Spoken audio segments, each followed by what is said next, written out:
Good morning, Unity Houston. Please rise as you are able and join Siobhan Jacob and the Unity Choir in our opening praise song.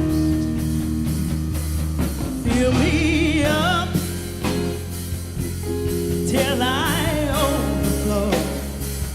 I wanna run over. I wanna run over. Fill me up till I overflow. I wanna run over. I wanna run over. Fill me up till I overflow. I wanna run over. I wanna run over. Oh, fill me up till I overflow. I wanna run over. I wanna run over. Oh, fill me up, yeah, till I overflow. I wanna run over. I wanna run over. Oh, fill me up till I overflow. I wanna run over. I wanna run over. Oh, fill me up till I overflow. I wanna run over. Don't you wanna run over? Oh, come on and fill me up till I overflow. Oh, we wanna run over. Oh, we wanna run over. Oh, fill me up till I overflow. Till I wanna run over. I wanna run over.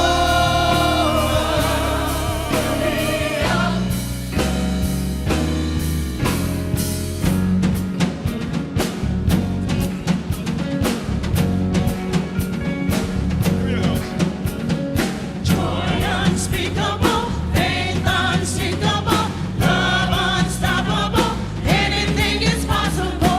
Joy unspeakable, faith unsinkable, love unstoppable, anything is possible. Joy unspeakable, faith unsinkable, love unstoppable, anything is possible. Joy unspeakable, faith unsinkable, love unstoppable, anything is possible. Just to know you and to make you know, we lift our name on high. Shine like the sun, make darkness run and hide. We know we are made for so much more than ordinary life. It's time for us to more than just survive. We were made to thrive.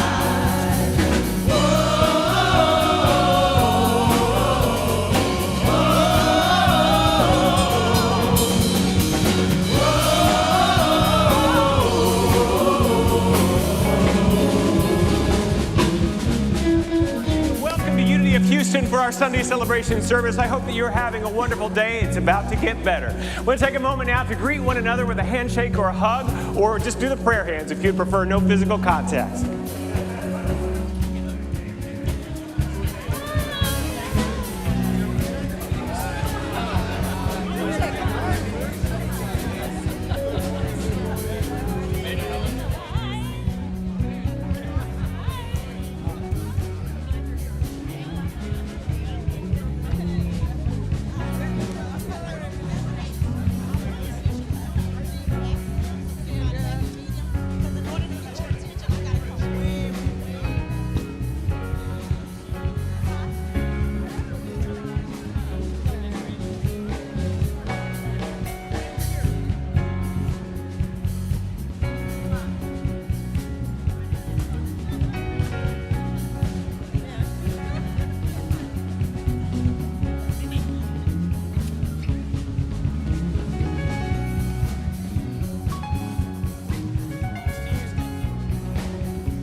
On October 28th, Youth and Family Ministry is sponsoring a service community project for Trunk and Treat. Please come and join us. If you'd like to participate, decorating your car, passing out candy, or simply volunteering or donating, please visit our website. This event attracts over 400 kids from the surrounding neighborhoods, as well as the kids from the Unity Ministry. So come and join us. There will be lots of fun and candy, so make sure to join us the night of Saturday, October 28th, for lots of fun and candy. See you then. See you.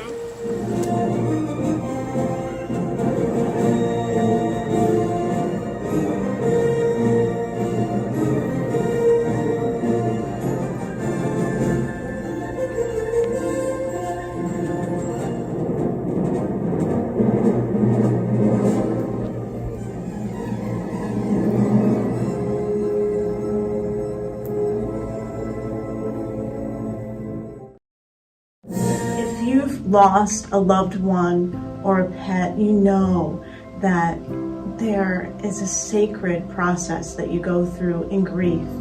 The depth of the grief and pain that you feel correlates perfectly with the depth of the love that you felt and shared with that beloved. And one of the great gifts of being a part of a spiritual community is that we have the opportunity to uplift and embrace one another when we're going through difficult times of loss. We are able to witness to one another and to be witnessed in our grief. Join us for a special ceremony on Wednesday, October 25th at 7 p.m. in the Pyramid. Bring a photo of a loved one, of course it could be a pet. We will place these on an altar, light a candle, and just support each other in the process. Thank you.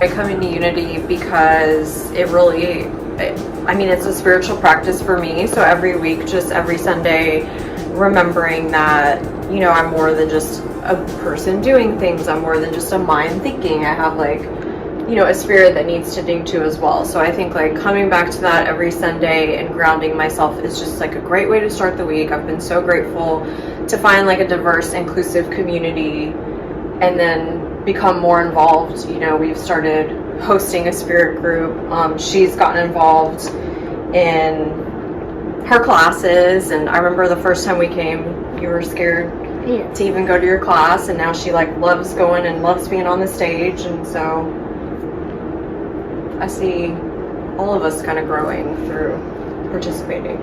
Yeah, before coming here, I felt like there definitely was something missing in me, and through the spiritual community that I've discovered here, I really do feel more whole, and it's just every day is a growing and learning experience for me, and I just love the tools that Unity provides in that regard. When I'm going to the classes, I feel happy and all that stuff. I feel like my brain's really working. So, because at school I'm I don't like school and all that stuff. But here, it's not just school, it's also a fun activity. Yeah. It's if you're trying to run and you can't run, you're and then when you're coming here, you're just oh yeah, I can run now. You can be yourself. Yes, great.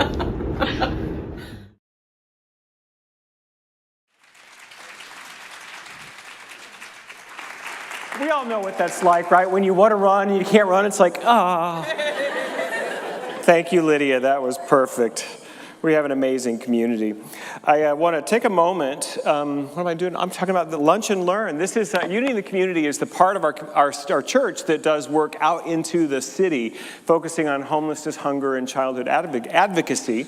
And we've been doing this series of Lunch and Learns. We've done them a few years back. We brought them back this year. And next week we have Mike Nichols, the president and CEO of the Coalition for Homeless. He will be here right after service over in the Pyramid. pyramid. There will be lunch for a small price, and of course, if you don't have the funds for that, it's no problem. We'll take care of it. But it's really just meant to put the issues before us and what we can do as individuals and a community to help eradicate homelessness in Houston. So I hope that you will join us next Sunday after service for our Lunch and Learn.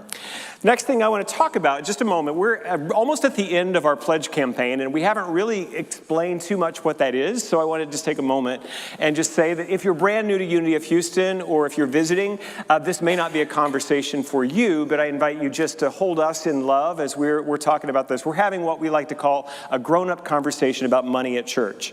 I think all of you know that we have to pay the light bill just like you do at home.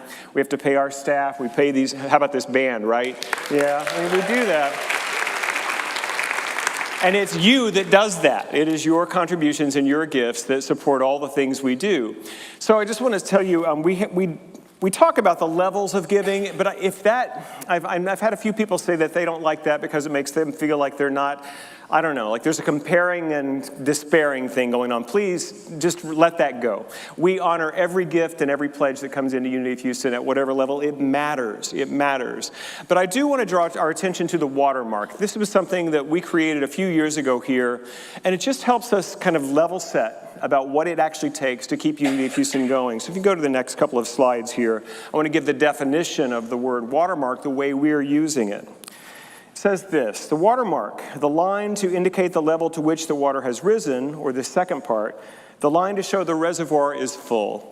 So as we look at our budget, that's what we're really talking about. If every one of the hundreds of people that regularly give to Unity of Houston, if we divide our budget out, this is what it would cost. If every person who consistently, regularly gives would give $70 a week, our budget would be 100% fulfilled, and I would never have to get up here and talk about it again. So $300 a month or $3,600 a year, that's what we call the watermark level. So I just want to take a moment to just thank you. Thank you for your giving and your support. And everyone, every gift, if it's a one-time gift or a pledge at every level, it makes a big difference. I want to say that those who are giving above the watermark level, thank you. You are our legacy and watermark givers. You're the ones that ensure that you're keeping this place open and alive for everyone that comes in the door. Just for all of us, there was a day, it was our first day at Unity of Houston, and it was all the people before us who had created it and sustained it for those years, and now it's our turn. For those who are below the watermark today, what I'd like to encourage you to just think about this, to prayerfully consider making it a goal to come up a little bit closer to that mark, or even making that mark. If it's something you don't think you could do this year, if there is a way that you could increase your pledge towards it, would really be helpful. Or if you could think about it as a goal that you might want to get there over 3 or 4 years, it's a beautiful way to kind of step into that deeper committed partnership with us. I also want to say that if right now you're feeling like we're begging, or you're feeling like we're making you feel guilty because you're not giving that level, I'm so sorry. That is not my intention, and I will tell you my intention around this is pretty clean. So I encourage you just to let that go. Whatever you're giving is perfectly great, but it is a consideration. Most of us who are giving at the higher levels, we knew that this was a growth path for us. It took us a little bit of time, and I think all of us who do that know that the blessings that come from the more we put in at every level, the more we get out. So this is what we could do. Here's where I want to leave this portion. If only 100 of our people who are regularly giving below that watermark level came up to that level, it would add another up to $350,000 in our budget. If 200 people came up to the level, it could add almost $700,000 to our budget. And if 300 people, that's pretty much all the folks who are giving below that watermark level, if they could come up to this level, it would add over $1 million in our budget. And what would we do? Well, I don't know, we'd have better musicians. I don't think we could do that. But there are some other things that we could do. In 2024, what we'd like to do is expand our support for our youth programs. We'd like to pay down our debt. Many of you don't even know that we do carry a debt, about $1.7 million. It's the remaining portion of the construction loan that we took at the end of building this sanctuary 20 years ago, and also the purchase of the Fairdale property in 2009. We have paid so much of that off, but we still have this debt, and we'd like to pay that down next year, even pay it off. We'd like to continue to maintain and upgrade our facilities. If you walk around, you can probably see yourself the places where if we had more money, we could love this place better, our physical space. We'd like to continue to invest in the technologies we're going to need for the future, both in creating content and making ourselves available to the world, but also supporting those people who don't live in Houston, who are now a part of our online community. And our Spanish ministry is alive and thriving, and we would like to invest there and to grow that as well. And here's the main thing, that we would like to ensure that Unity of Houston is here today and for future generations to come. So, if you're feeling a call, if you've never pledged, it's super easy. You can just go on unityhouston.org and you'll find the pledge orange button right up there. Orange. I don't know why everybody's wearing orange today, but it must be for our pledge program. Is that it? That must be it. Go Stros. But you can also find the physical pledge cards on the tables as you leave the sanctuary. That's the only time I'm going to do this whole spiel. Thank you so much. We appreciate everything you're doing for us. Today is also our volunteer fair. That's another way that we ask you to give, but how do I say this? We invite you into the greater blessing of being a part of Unity of Houston, both in finances and with volunteering. That's how it becomes your place. When you get to make friends here and you get to show up, you have a role, you know that you're offering something that is bringing value and helping to grow the community. So after the service today, out in the lobby, you'll see the tables set up with a lot of our volunteer groups, just sort of explaining what it is they do and asking you to consider signing up. This is a great day for you to deepen your connection to Unity of Houston. So join us at the volunteer fair after the service. I think I got all my announcements in there. If this is your first time with us, we'd like you to also go to the lobby. I think we moved it over there to the right as you exit, our welcome table. And we have a gift for you if this is your first time at Unity of Houston. And if you're online, we ask you to fill out the connection card right there where you're watching on whichever platform that is. You'll find it there. And just let us know how you found out about us, whether or not you want to be on our email list. And that's it. We just want to stay connected, help support you in your spiritual growth. And we always remember that wherever you are in your spiritual path, you are welcome here at Unity of Houston. Oh, that was a lot of talking. Siobhan, come out here and let's sing now. I'm going to ask you to sing us into our time for meditation.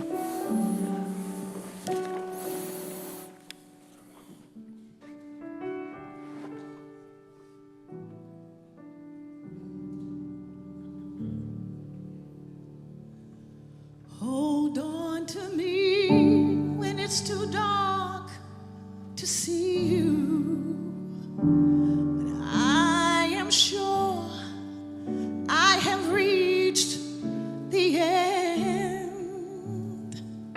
Hold on to me when I forget I need you, when I let go, hold me again.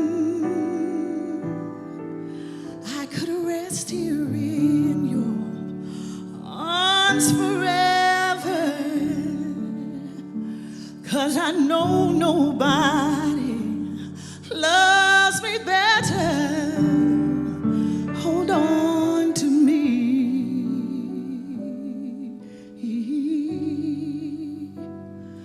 Hold on to me.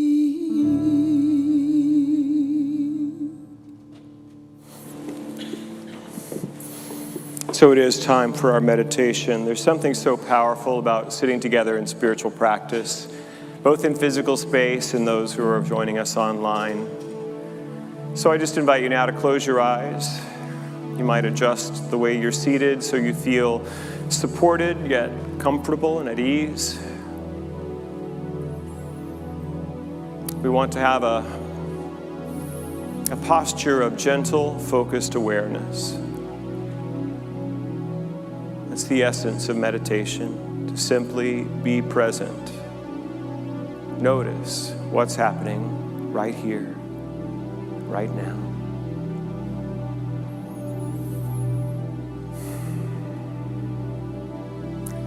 So I invite you to bring your awareness to the breath, breathing in, breathing out.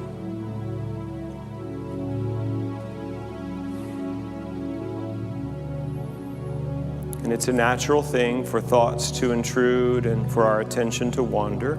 That doesn't mean we're doing it wrong. But when we notice that that has happened, we simply come back.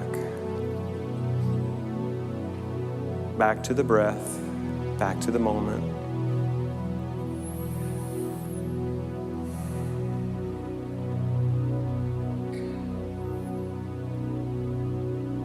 I invite us now to simply notice any sensations in the body, any places of tightness or discomfort, anything going on in the body. Just notice it.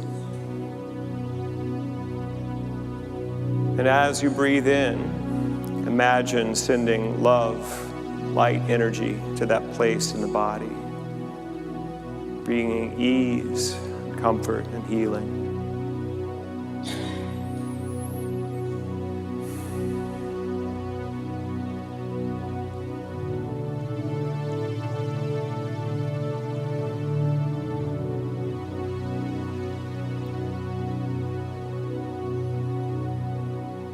Breathing in and breathing out.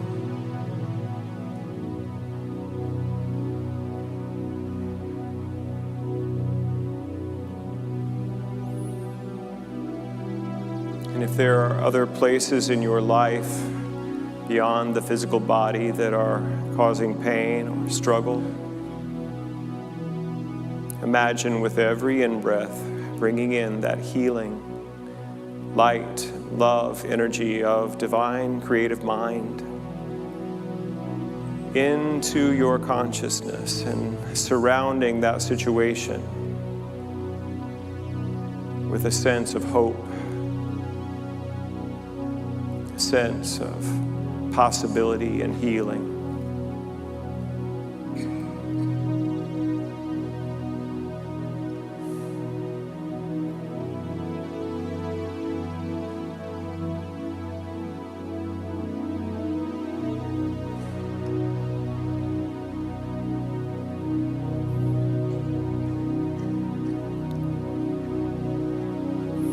Beautiful song that Siobhan sang, "Hold On to Me." Many of us grew up with an anthropomorphized God, a being, a father that would hold us like that as though we were children. But there is another way of conceptualizing the infinite, not as a parent, not as a being with arms and legs, but as an energy of love, a force of creative evolution and becoming and transformation. And that we are being held in this energy of life. Every breath a gift for our wholeness. Right now, in this moment, every cell in our body functioning on our behalf. Trillions of cells working together in harmony for our good. And this is the force of life just in our bodies. And this is the nature of reality everywhere and every level. Everything being held in harmony, in order, in divine intelligence. And we can rest in that awareness that none of us is alone. None of us is separate from the life of God. Each of us, a conscious, whole, and perfect expression of this life, of this wholeness. So we can rest, relax, expand in our awareness of the good of life. We are held, we are uplifted, we are empowered.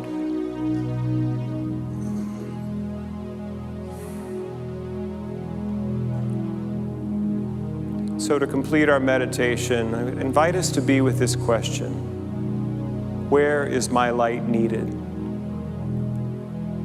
Where is my light needed?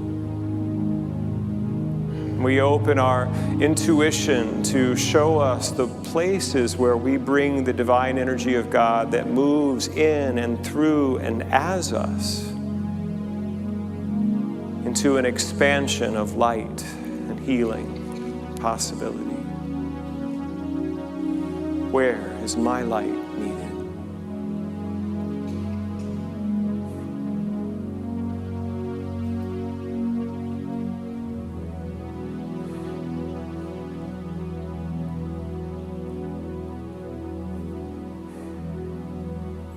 So I sense this deepened consciousness of oneness and connection. Each of us an unrepeatable and irreplaceable expression of the divine. Each of us here now for a holy and high purpose. And we are willing, we are able, and we are ready to shine our love wherever we are. We give thanks. And so it is. Amen.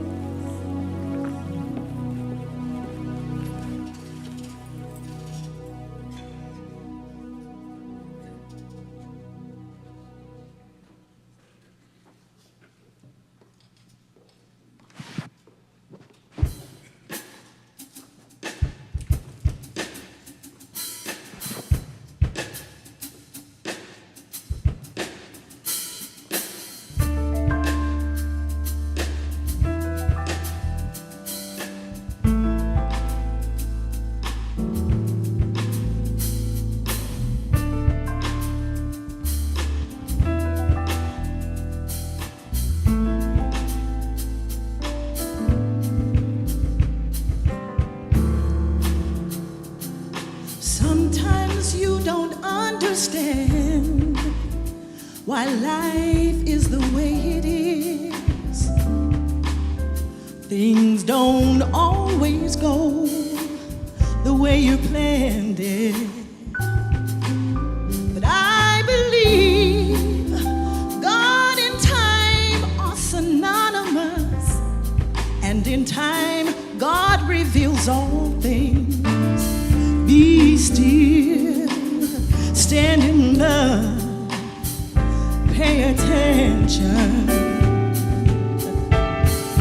I just want to testify. I just want to testify.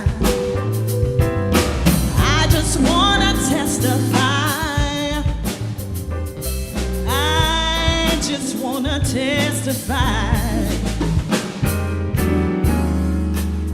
When I look back on my life, I shudder when I think of the danger I put myself in. But amazing grace always carried me to safety, knowing that I'd go back to the same place again and again. No one will ever love me the way that you do. In spirit, mind and body, I surrender myself daily to you. See, I just want to testify. I just gotta testify, yeah. I just want to testify.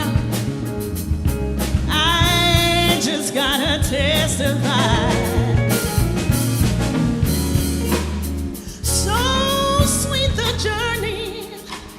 When you learn to love yourself, accept yourself, forgive yourself, respect yourself, believe in yourself, and be yourself. With amazing grace as your constant friend. I am free of anger. I am free of fear, and my mind's at ease. I don't regret yesterday, 'cause yesterday made me who I am today. See, I just wanna testify. I just gotta testify. See, I just gotta testify. Amazing grace saved my life. I just wanna testify. I just got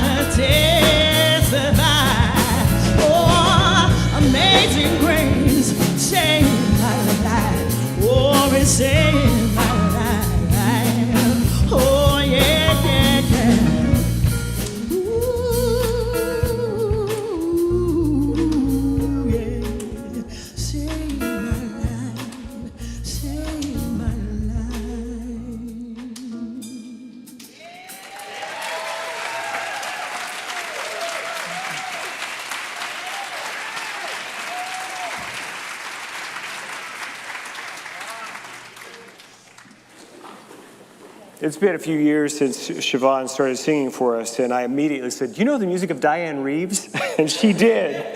And one of my favorite artists. And man, she did it justice. Absolutely. So I've been told that it would be a good idea for me to kind of compare and contrast a little bit more, just sort of let you know what makes unity unique in the world of churches and religions, spiritual organizations and communities. And so I want to be taking moments to just be a little bit clear about that. I shared last week a story borrowed from Zen Buddhism about the samurai and the monk, and describing heaven and hell not as places we go after we die, but as states of consciousness. And that is truly the way we hold it. But sometimes we still use heaven and hell for a sermon joke. And there were a group of clergy that unexpectedly, mysteriously ended up in hell. And they were being interviewed for the nightly news down there. And the first one walked up, it was a Baptist minister, and we said, what do you think? And he said, well, I'm surprised to be here. Because, I was taught that once saved, always saved, so I don't know where what happened here, but something went off the plan, so I'm surprised. Thank you. Next, it was a Catholic priest. He said, well, what do you think? He said, well, I'm very, very surprised, shocked that I'm here, because I followed the teachings of the church to the letter, and I received all the sacraments that were appropriate to me, so I don't know why I'm here. And then they interviewed a Unity minister, and they asked her, why are you here? And she said, it is not hot, I am not here. It is not hot, I am not here. It is not hot, I am not here.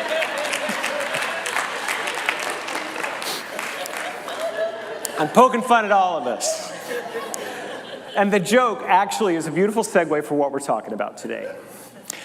This is week 4 of our Revelation of Wholeness Touchstone series, where each week we're seeking to remember that we're not asking God to give us something we don't already have. We're simply giving ourselves permission to reveal the wholeness that we already are.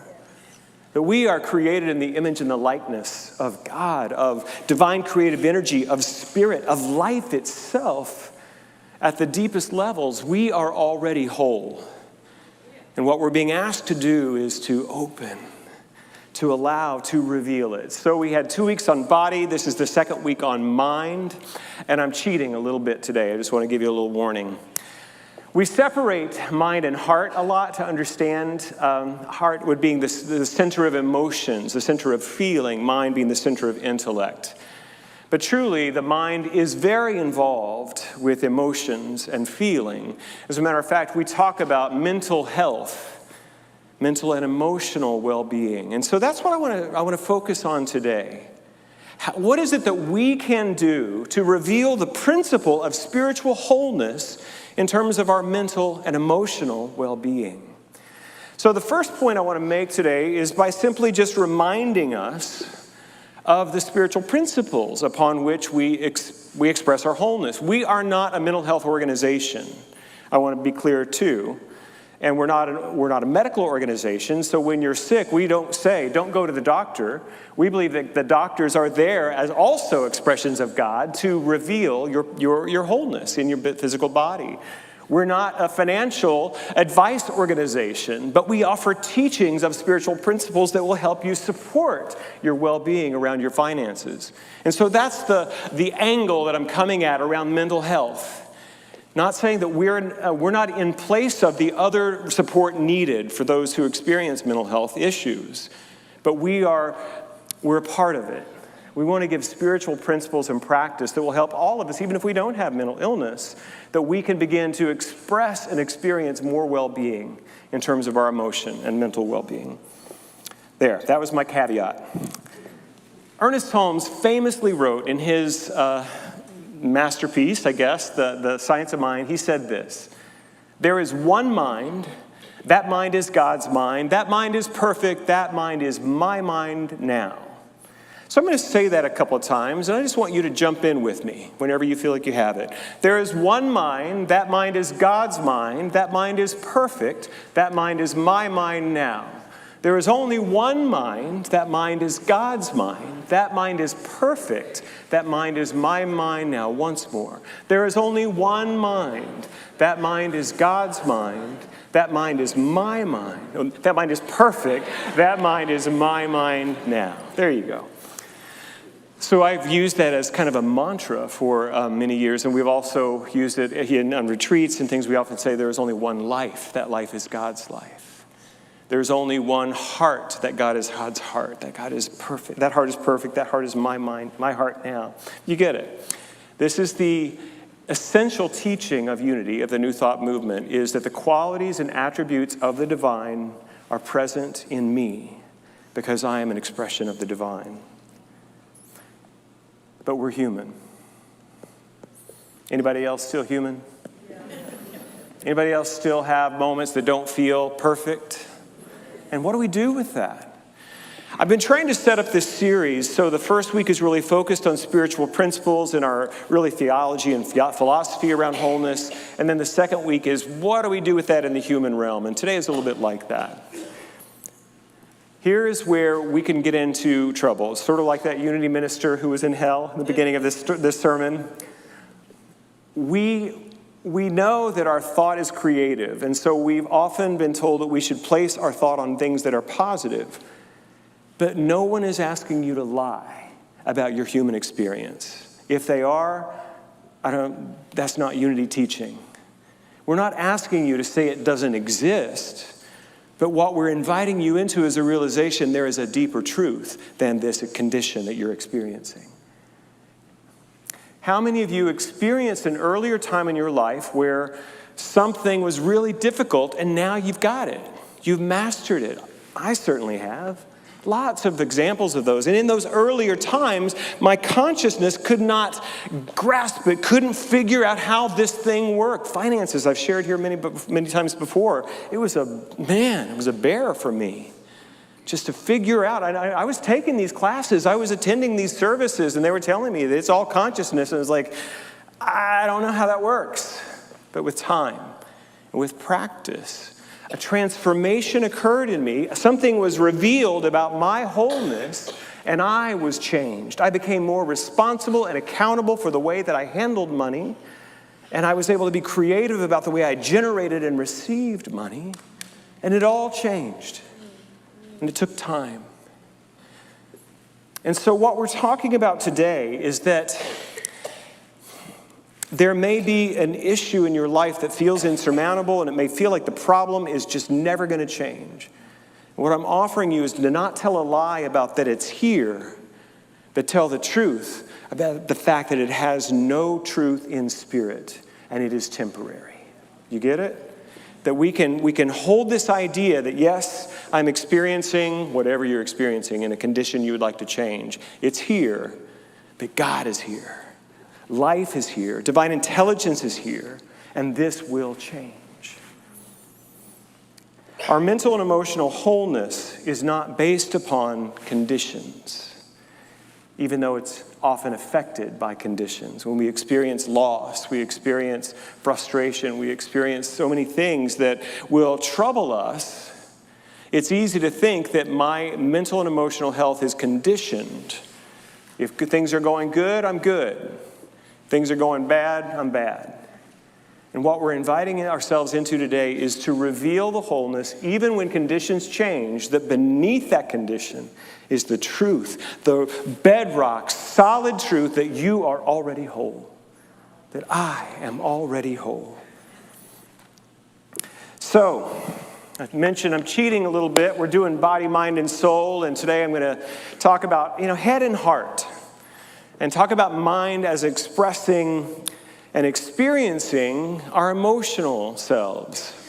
And I think it does make sense because the mind is where we become aware of our emotional state. We can give it meaning, we can change the meaning we give to it, and we can make choices about it.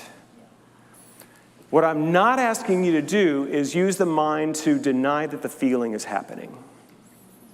As a matter of fact, that is a recipe for disaster. Because if you say, it's not hot and I'm not here, it just doesn't work. And anything that we repress emotionally, we'll find someplace else to squeeze out. You know, when people are yelling at traffic, it's not the traffic. Years ago, I was in a relationship, and a friend of mine was saying, you know, when you're fighting about how to load the dishwasher, it's not about the dishes. And I was like, yes, it is. There is a right way to load the dishwasher, and it's mine. And I began to understand what she was telling me. It's the unexpressed frustration and anger with my partner that I was unwilling to have an honest conversation about. I was like, how could you put the knife in like that? I never did quite that. I'm exaggerating for emphasis, but it did bug me.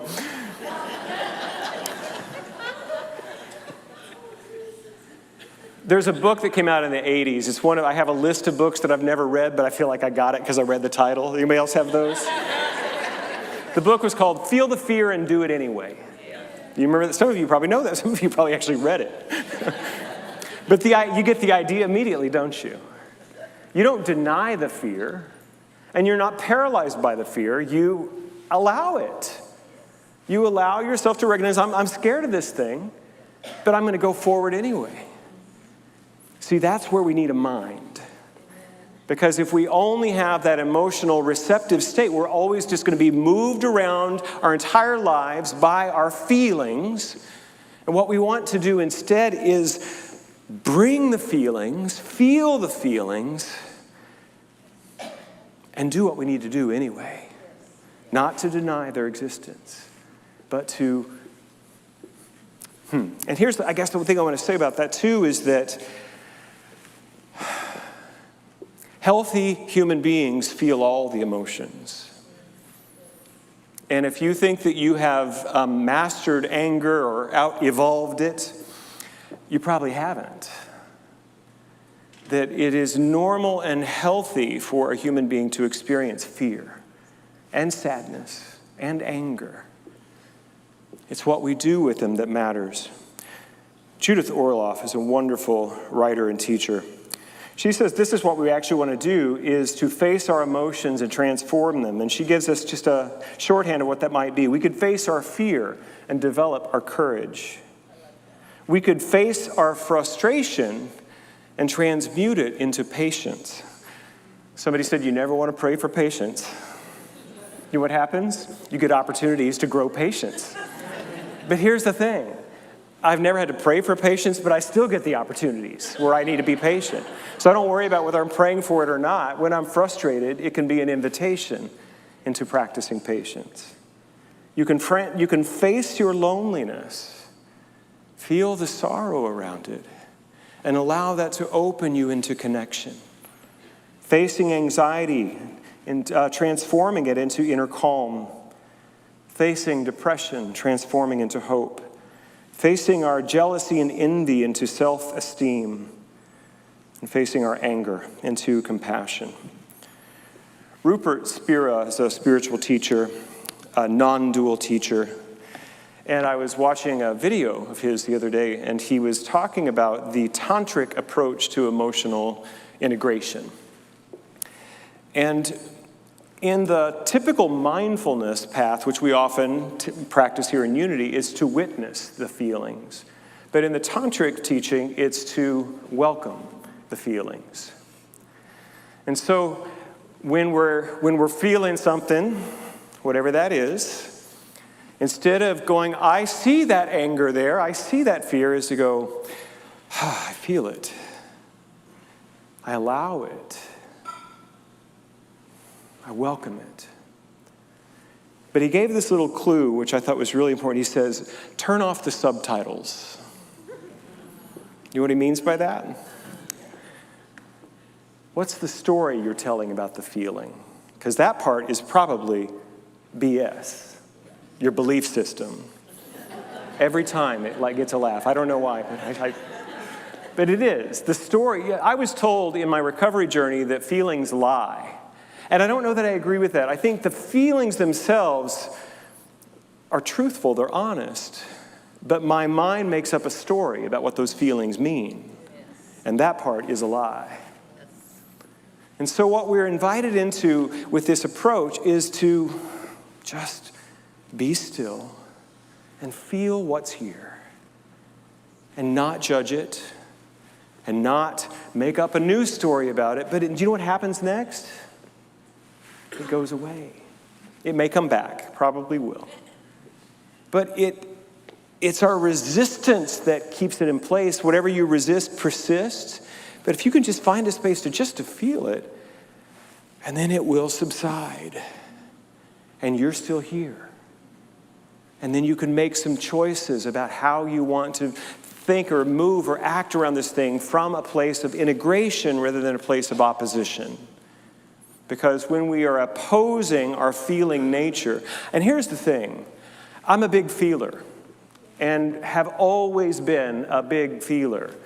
I was the middle of 3 boys. My brothers were not as, well, maybe, I don't know. I'm going to have a little family therapy right here on stage in front of you, but they did it differently than I did. I was very expressive of my feelings. Maybe that's the better way to say it.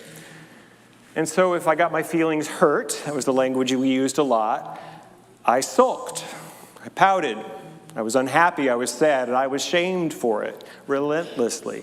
I don't know where they got this expression, but in my family it was called bulling up. Why are you all bulled up over there? Because I was hurting. I had feelings. And I was told that those feelings are wrong and shameful. So it took a lot of years to understand that this is just the way I'm wired. I feel deeply. And it's not wrong. But I took a little journey to try and handle those feelings through, alcoholism. Anyone try that one? Carbohydrate addiction. Anyone? Sugar? Working, busying ourselves so we don't have to feel. Oh, it got quiet. We have a lot of achievers in here. The trick is to have our feelings without numbing or distracting. And most of us do both of those things. I've been watching some Brene Brown videos too to get ready for this talk, and she keeps talking about the beer and the banana nut muffin, as a way that I don't have to feel this thing if I can find something else I can put my attention on and change the way I'm feeling. So in my addiction and recovery journey, I was told early on too, this is not about the alcohol. This is a disease of the feelings. And that was true. And they also told me, if you stay sober, you're going to be able to feel a lot better. And that was true. I felt everything better. The anger, I felt it better. The sadness, I felt it better. The deep sadness that I had been trying to suppress. And Brene, in her research, she says that unfortunately, and this is so annoying, we are not able to selectively numb our feelings. That if we're going to numb what we would call the bad feelings, the negative experiences, we're also numbing our joy. We're numbing our sense of connection and love. We're numbing everything. So the numbing doesn't work. And so what do we do then? Well, man, we got to be brave. We have to find our courage. Before we do that, I want to share with you, if you don't know the work of Dr. Brene Brown, it's really worth exploring. A lot of books and a lot of TED Talks and a lot of videos, but she talks about how we can live wholeheartedly. And these are her 10 guideposts for wholehearted living. Cultivating authenticity and letting go of what other people think about us. Cultivating self-compassion and letting go of perfectionism. Cultivating your resilient spirit and letting go of numbing and powerlessness. Cultivating gratitude and joy, letting go of scarcity and fear of the dark. Cultivating intuition and trusting faith and letting go of the need for certainty. I don't know when, but at some point, religion began to sell certainty to people. It's false. That if you say the right prayers and you do the right creeds, then everything is taken care of and it's certain. That's actually not the way it works. Certainty, it's not the goal. And it's not the same as faith. The opposite of doubt is not certainty. You get that? Did I say that wrong? I think I did. Faith is not about becoming certain. Faith is about trusting that no matter what's happening, I don't know how this is going to turn out, but I'm going to be okay. There's a power within me that will rise up and through my mind and through my heart and through my body, and it will lead me through this. And I can still be uncertain as to what it's going to look like. Okay, that was a sermon point I wasn't knowing I was going to make. Let's see, where was I? Cultivating creativity, letting go of comparison. Cultivating play and rest, letting go of exhaustion as a status symbol and productivity as self-worth. Cultivating calm and stillness and letting go of anxiety as a lifestyle. I didn't realize that was a thing. Or maybe I did. Cultivating meaningful work and letting go of self-doubt and supposed to. Cultivating laughter, song, and dance. Letting go of cool and always in control.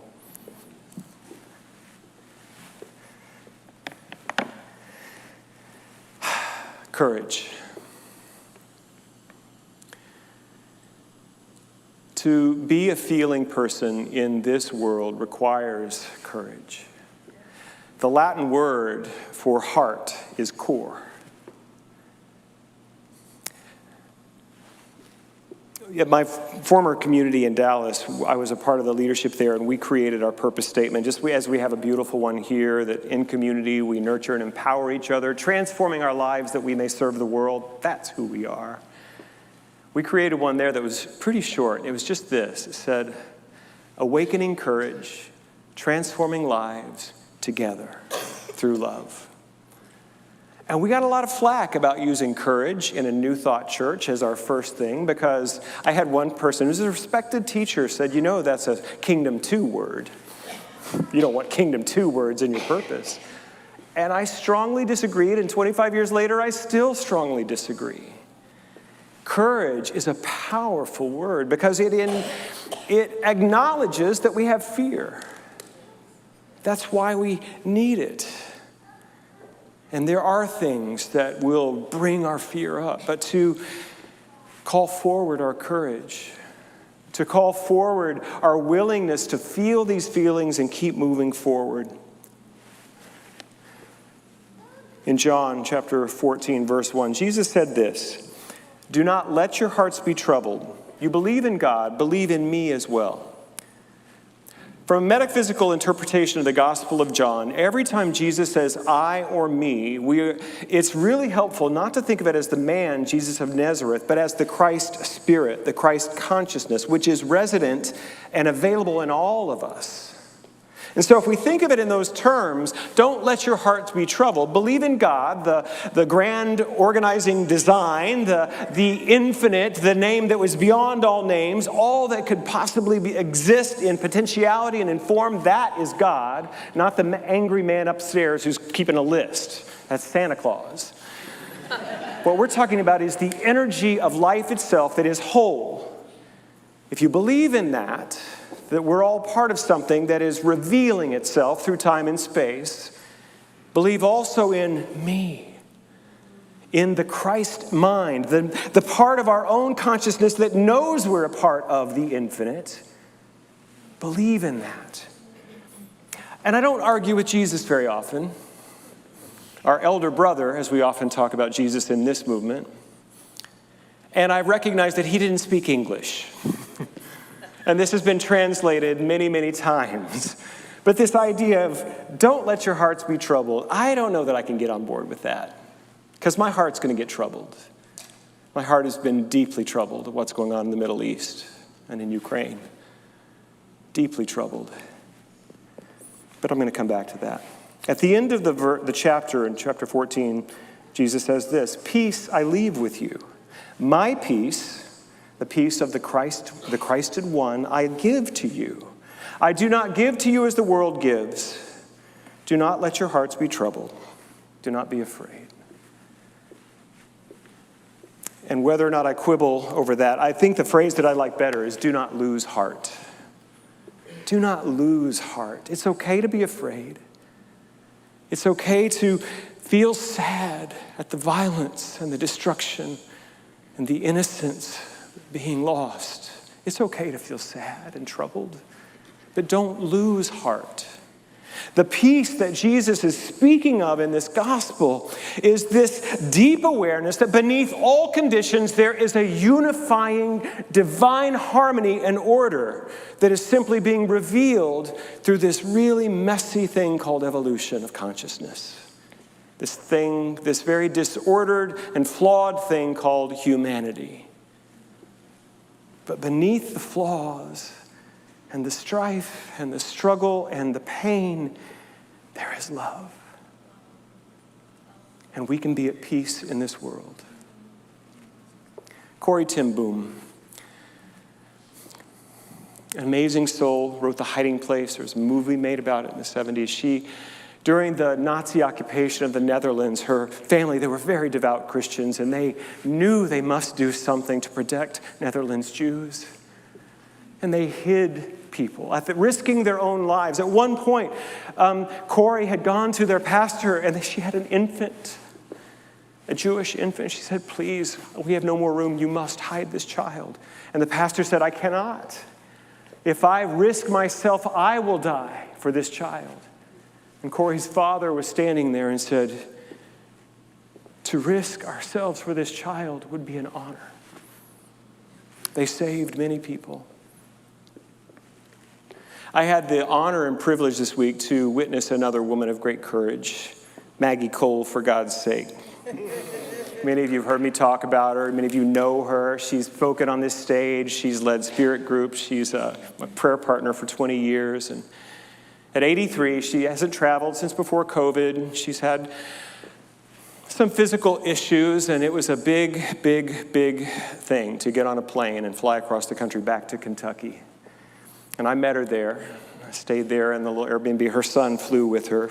He's from San Francisco. And like me, Maggie is a feeler. And I think once we counted, she cried 16 times before breakfast. But she was on a journey of reconnecting to the places of pain in her childhood that she has now transformed in consciousness. She stood on the ground where one of her childhood homes had been. There was alcoholism and abuse in that home. She would say that she would often want to just hide, just not exist, just to hide from the pain and the violence in her house. But on that ground, she discovered her imagination. She would go to the movies and come back and direct them with the other kids in the neighborhood. And the whole week this week has been about her doing that, her finding the line of truth between the pain of her family and her childhood to this magnificent, benevolent, generous, emotional person that she is today. And I told her how much I honored and I was so grateful for her big feeling nature. We laughed and we cried and we shared what all of this meant. And I watched her as she was with her family again and her sisters and nephews and nieces and the whole thing. And she just was going to be herself. And not hide that deeply emotional nature, not hide her spiritual perspective, to just be this. And it was magnificent. I love you, Maggie Cole. She's watching right now. Let's give some love to our friend Maggie Cole.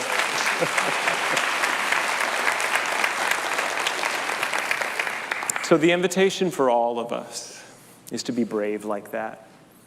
We don't have to necessarily be brave to hide Jewish children from the Nazis, although if that is what you're called to do, if that's what your spirit is urging you to do, whatever the equivalent of that is now, you better do it. Because your soul is asking you to, not because a preacher is asking you to. Your soul is asking for you to step into that courage. Your courage may be as simple as, I'm just going to honor myself here. I'm going to feel these feelings. I'm going to be okay with that. Would you pray with me now?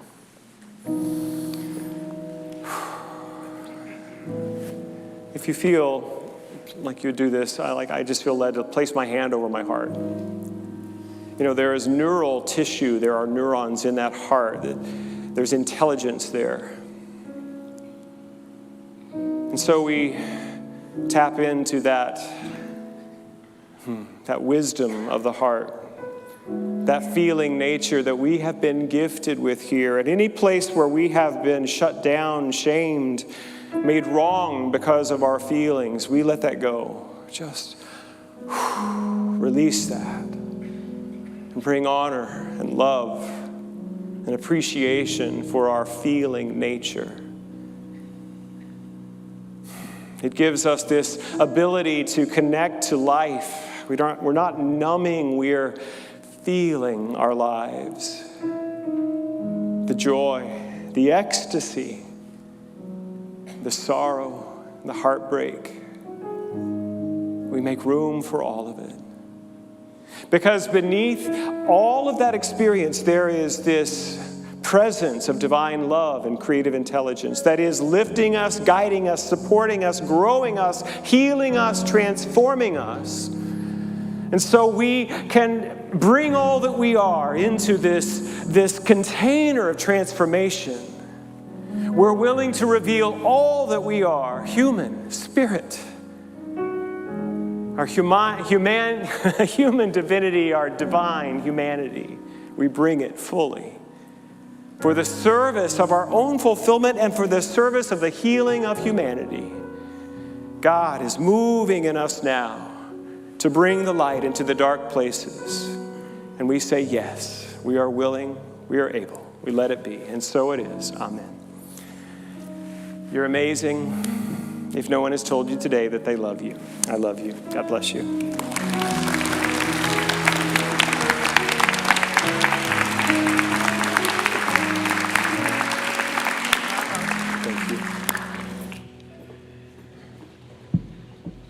Let's open our hearts once more as we join together in our touchstone affirmation. Please affirm this with joy with me. I live wholeheartedly, experiencing peace, joy, and a great love of life. That feels good. Thank you for being here this Sunday. Thank you for being our spiritual community. I know sometimes it takes courage to come to church, to show up, even when you're wounded, to let your community love up on you. So thank you for showing up with whatever's going on in your life so that we can be of support and love you and be your spiritual family today. We have the opportunity now to give to this ministry that blesses us day after day, week after week. Please consider what option works best for you today. If you're in a cast, something that maybe only takes one finger is your phone. So I'm excited to reveal my wholeness here soon. So however you're giving, let's just open to the joy of giving wholeheartedly today as we bless our offering with our offering prayer. Divine love, through me, blesses and multiplies all the good I am and have, all the good I give and receive. And so it is. Amen.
higher, reveals the way to greater love. Oh yeah.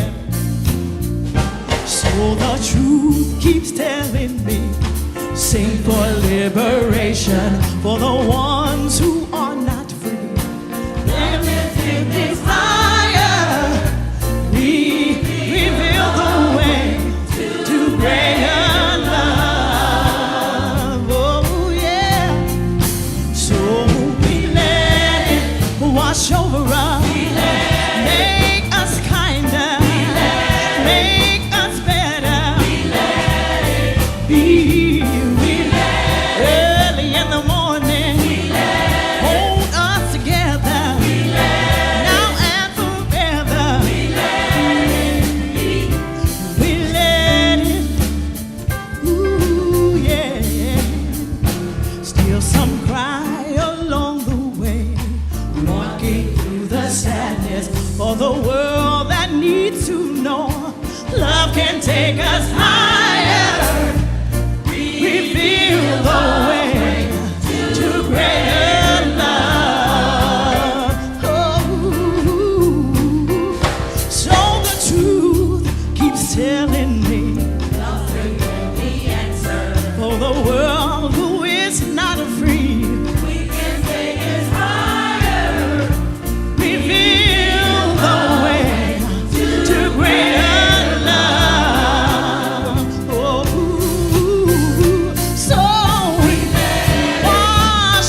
lot for you to stay on campus for today. After you check out our volunteer fair, head over to Men of Unity. There's a guest speaker, Elle Young, will be speaking on influencing the universe, the mastery of technology and the universe over in the art gallery. And my class starts today. I'm so excited. I hope that you'll come join me for Foundations of Unity. Favorite topic is unity metaphysics and these teachings. They're powerful and it'll be fun because there's also cookies. If you haven't registered, don't worry about it. If you don't have time to register, you just come over. We'll figure that part out later. It starts at 1:30 in the office classroom, and we do have scholarships available. If that's a need for you, let me know. And it's also our membership class. So if you want to become a member this fall, take this class and then you'll be celebrated on a Sunday. There is a brainstorming session coming up for envisioning a ministry for formerly incarcerated individuals with Reverend Curdy, and that will be on Tuesday night at 5:30 in the art gallery. Everybody is welcome, and there will be dinner provided. If you'd like more information, Reverend Curdy is out in the lobby today, and she'll be happy to answer any questions for you. And after the service, our Unity prayer partners will be happy to pray with you confidentially for whatever is on your heart today. So there will be no receiving line today. I have a baptism. Jean Marie will be preparing for her class. But I invite you to go to the volunteer fair and connect with other people. Now rise as you're able as we sing our peace song to complete our service.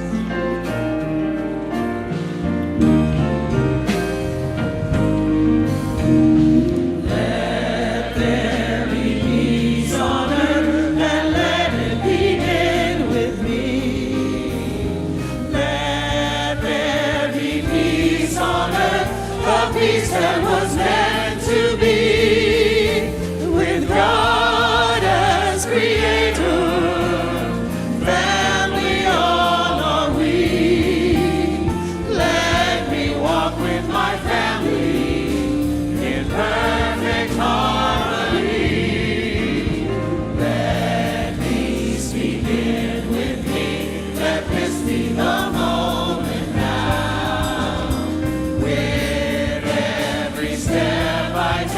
Let this be my joyous vow, to take each moment and live each moment in peace eternally.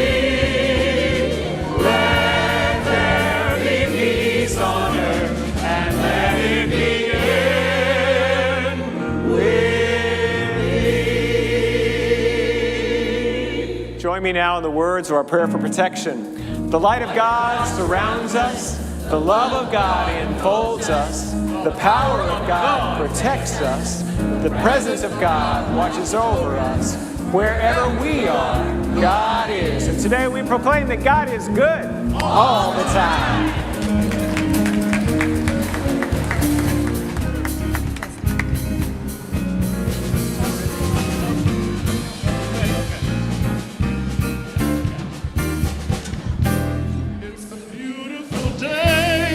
Beautiful day In a beautiful world. in a beautiful world. Put a smile on your face. Put a smile on your face.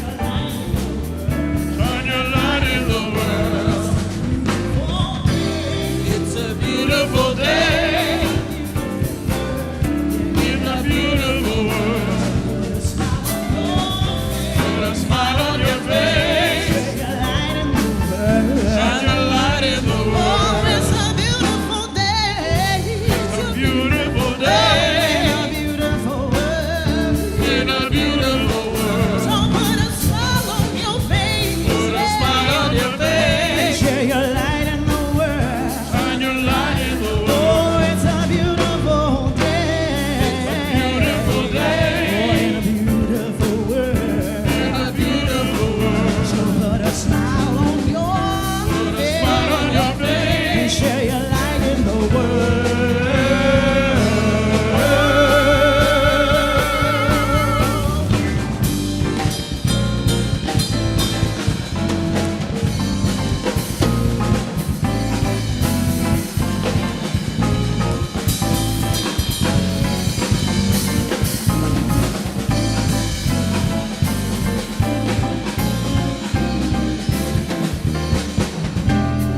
of you.